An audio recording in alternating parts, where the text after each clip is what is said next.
நிலையிலையும் ஆனந்தமாக இருக்குதுன்றது ஒரு பெரிய விஷயம். விழிப்புணர்வு, வாசித்தவம், ஞான நாட்டம், ஆனந்தம், 4 வார்த்தை. சரிங்களா?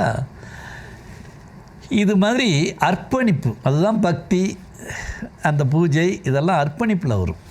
இந்த அர்ப்பணிப்பு இருந்தாலும் உங்களுக்கு ஈஸ்வருடைய நெட்வொர்க் வேலை செய்ய ஆரம்பிச்சிடும்.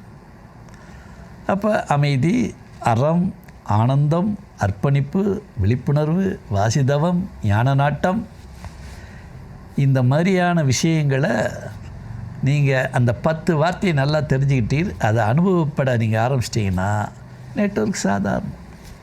எங்களுக்கு தெரிஞ்சிச்சு, யாரை பார்த்தாலும் இவன்கிட்ட அறம் இருக்கான்னு பார்ப்போம், சத்தியம் உண்மை இருக்கான்னு பார்ப்போம்.